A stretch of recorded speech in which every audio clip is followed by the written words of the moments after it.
आप सभी को पता होगा, हमारी संस्कृति में जब कोई नया घर लेता है, कहीं नई दुकान लेता है, नई गाड़ी लेता है या कुछ भी लेता है, तो उसकी पूजा की जाती है। सबसे पहले उसकी पूजा की जाती है बुरी नज़र से बचाने के लिए। मेरे पड़ोस में एक गढ़वाली फैमिली रहती थी। 10-12 सालों से ही वो यहाँ किराए पर रह रहे थे। थोड़े टाइम पहले उन्होंने अपना एक घर लिया फरीदाबाद के एक गांव में। उस जगह का नाम मैं आपको बता नहीं सकता, क्योंकि फिर लोगों की धारणा वैसे ही बन जाती है उस जगह को लेकर। तो जब उन्होंने वहां घर लिया तो हमें भी वहां बुलाया गृह प्रवेश की पूजा के लिए। महीने के दूसरे शनिवार के दिन जब छुट्टी थी, हम गए वहां पर, और भी कुछ उनकी जान पहचान वाले लोग वहां आए हुए थे। थोड़ी देर में वहां पंडित जी भी आए और पूजा करनी शुरू की। अब ये जो घर था, इस घर के पास एक काफी पुराना सा और बड़ा सा बरगद का पेड़ था, जो कि नीचे से तो हरा भरा था, लेकिन ऊपर से सूख चुका था। ऐसा माना जाता है कि अगर कोई बरगद का पेड़ ऐसे हो तो उसे अच्छा नहीं मानते। ऐसे पेड़ों पर ब्रह्म राक्षस होते हैं, ये माना जाता है। साथ ही साथ उस पेड़ की डालियां उस घर की छत से भी टकरा रही थी, मतलब छत को छूते हुए वहां नीचे की ओर लटक रही थी। तो इस पर पंडित जी की नजर पड़ी। उन्होंने कहा अंकल जी को कि आपको इन्हें हटवा देना चाहिए था, ऐसे ठीक नहीं होता। अगर किसी के घर पर बरगद की डालियां छू रही हो तो अंकल जी ने कहा ठीक है, जैसा आप कहें पंडित जी। पंडित जी ने पूजा शुरू की। जो कोई लोग वहां आए हुए थे सब वहीं आसपास में उनके साथ कुछ दरी वगैरह बिछा के बैठ गए थे। बीच में अग्नि प्रज्वलित की थी और पंडित जी अपने मंत्र वगैरह पढ़ने में लगे थे। उन्हें अभी 2 मिनट ही हुए होंगे कि ऐसा लगा, ऐसा सुनाई दिया, जो वो मंत्र पढ़ रहे हैं उनके साथ साथ वो मंत्र कोई और भी पढ़ रहा है। पंडित जी थोड़ा रुके तो वो आवाज भी बंद। फिर उन्होंने मंत्र पढ़ने दोबारा से शुरू किए। उन्हें फिर लगा जैसे कि कोई और भी उनके साथ वो मंत्र दोहरा रहा है, वो मंत्र पढ़ रहा है। पंडित जी ने वहां बैठे लोगों से पूछा कि आप लोगों ने कोई आवाज सुनी? तो हमने कहा कि कैसी आवाज पंडित जी? उन्होंने कहा मेरे साथ साथ कोई और भी मंत्र पढ़ रहा है, और हम में से वो आवाज किसी को भी नहीं सुनाई दी थी। पंडित जी ने पूजा दोबारा शुरू की और मंत्र पढ़ने लगे। उन्हें फिर लगा कि उनके साथ साथ कोई और भी है, किसी और की भी आवाज सुन पा रहे थे वो उन मंत्रों को दोहराने की। इस बार उन्होंने इस बात पर ध्यान ना देते हुए पूजा संपन्न की, सबको प्रसाद दिया और अंकल जी से अकेले में बात की। उन्हें बताया कि आपके घर में कोई दोष है, आप मानो या ना मानो पर आपने ये घर गलत ले लिया है, आपको इसके बारे में पहले पता कर लेना चाहिए था। अंकल जी ये बात सुन के थोड़े परेशान से हो गए थे। एक आम इंसान अपनी जिंदगी भर की जमा पूंजी से एक घर बना पाता है, और कोई आपसे आके एक झटके में कह दे कि आपने ये घर गलत ले लिया है, तो सोचिए आपकी भी हालत क्या होगी। अंकल जी ने कहा तो पंडित जी अब इसका कोई उपाय बताइए, क्योंकि मैं नहीं चाहता कि इससे मेरे परिवार में कोई दिक्कत आए, उन पर कोई असर पड़े। देखिए, इंसान चाहे जैसा भी हो हमेशा अपने परिवार का भला ही चाहता है। पंडित जी ने कहा कि मुझे 2 दिन का समय दो, मैं फिर आपको बताता हूँ। उन्होंने अपनी दक्षिणा ली और चले गए। हम सब ने खाना वगैरह खाया और वहां से चल दिए। अंकल जी घर के बाहर उस बरगद के पेड़ की ओर देख रहे थे, सोच रहे थे कि उन्होंने ये घर लेके कोई गलती तो नहीं कर दी। उस रात अंकल जी आंटी के साथ किचन में थे और उनके बच्चे दूसरे कमरे में स्कूल का होमवर्क कर रहे थे। अंकल जी चुपचाप से थे, क्योंकि दिन वाली बात अभी भी उनके मन में थी। उन्होंने आंटी जी को ये बात बताई तो आंटी जी ने कहा कि हम कुछ करवा लेंगे, आप फिक्र मत करो। वो बच्चों को उनके कमरे में देखने गई तो बच्चे आराम से अपने काम में लगे हुए थे। अंकल जी जब खाना बना रहे थे तो उन्हें कुछ आवाजें सुनाई देने लगी, जैसे कोई मंत्र पढ़ रहा हो। उन्होंने वो आवाज सुनते ही झट से खिड़की के बाहर देखा। बरगद का पेड़ चुपचाप एकदम शांत खड़ा था। उसके नीचे किसी ने दिया जलाया हुआ था।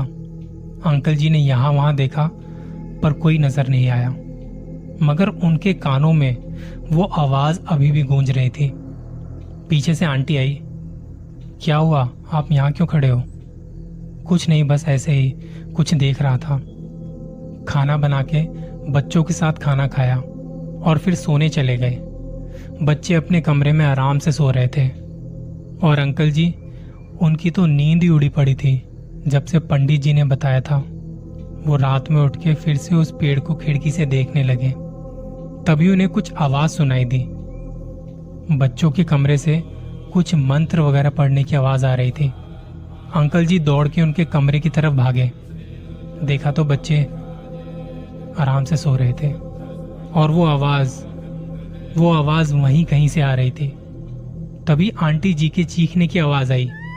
अंकल जी जाके देखते हैं तो आंटी अभी भी सो रही थी और फिर अचानक से उन्हें किसी के हंसने की आवाज सुनाई दी, जो कि बहुत भयानक हंसी थी। वो खिड़की के पास खड़े रहे और बस उस पेड़ को देखे जा रहे थे। जैसे तैसे सुबह हुई। वो सारी रात ठीक से सो नहीं पाए। उन्हें इंतजार था कि पंडित जी कुछ बताएंगे, पर उस दिन उनका फोन नहीं आया। अगले 2-4 दिनों तक उनका कोई फोन नहीं आया। फिर थक हार के अंकल जी ने खुद उनको फोन किया तो पता चला कि वो अस्पताल में एडमिट हैं। उनके घर वालों ने बताया जब वो आपके यहाँ से पूजा करके घर लौट रहे थे तो उनकी स्कूटी का एक्सीडेंट हो गया था। अभी उनकी हालत ठीक है पर किसी से बात नहीं कर सकते। आपको कुछ जरूरी काम है तो थोड़ा इंतजार कीजिए, पहले वो थोड़ा ठीक हो जाए। और अंकल जी ने फोन काट दिया। उन्हें समझ नहीं आ रहा था कि ये सब क्या हो रहा है उनके साथ। पिछले 2-4 दिन बड़े मुश्किल से बीते थे। रात होने को थी।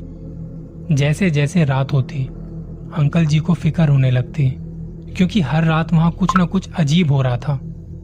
अंकल जी घर के नीचे जाके मेन गेट पर बैठ गए, ये देखने के लिए कि दिया कौन जलाता है।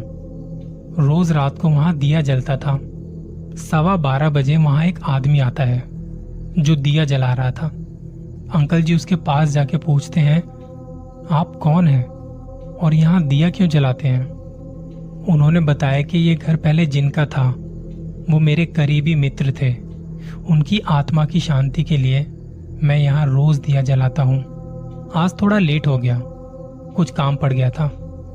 अंकल जी ने पूछा कि आपसे कुछ बात करनी है। दरअसल मैं जब से इस घर में आया हूँ कुछ ना कुछ अजीब हो रहा है मेरे साथ।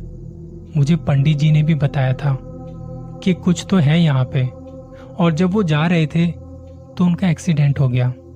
ऐसा क्या है इस घर में? तो उस आदमी ने बताया कि इस घर में आपसे पहले भी कई लोग रहने आए हैं, पर कोई ज्यादा दिन तक रुक नहीं पाया। किसी के साथ कुछ हो जाता था, किसी के साथ कुछ। मेरे मित्र ने कभी किसी का बुरा नहीं चाहा, पर लोगों ने उसकी शराफत का बहुत फायदा उठाया। शायद यही वजह है कि अब उसकी आत्मा नहीं चाहती कि इस घर में कोई रहे। मैं आपको यही कहूंगा कि कुछ गलत तरीके से इस घर का इस्तेमाल नहीं करना, मत करना, और ना ही कुछ छेड़छाड़ करना। इतना कह के वो चला गया। अंकल जी घर में वापस आ गए। बच्चों के कमरे में देखा तो वो आराम से सो रहे थे।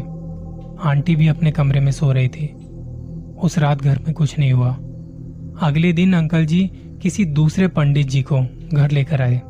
उन्हें सारी बात बताई। उन्होंने घर में सुख शांति के लिए पाठ किए। लगातार 7 दिनों तक वो रोज आते और पाठ करके चले जाते। 8वें दिन जब पंडित जी आए तो उन्होंने पाठ करने के बाद उस बरगद के पेड़ को देखा तो वो पेड़ ऊपर से भी हरा भरा होने लगा था। पंडित जी ने कहा कि अब मुझे नहीं लगता कि मुझे यहाँ पे आने की जरूरत है। आप हर शाम इस पेड़ के पास एक दिया जलाया कीजिए। इस घर के सारे दोष अब दूर हो चुके हैं। इस पेड़ का हरा भरा होना इस बात की निशानी है। घर के आसपास पेड़ों का सूख जाना ये बताता है कोई नकारात्मक ऊर्जा है आपके घर के आसपास, या शायद आपके घर में, जो नहीं चाहती कि वहां आप रहें। ये बातें सुनने के बाद अंकल जी ने पंडित जी का धन्यवाद किया और वो चले गए।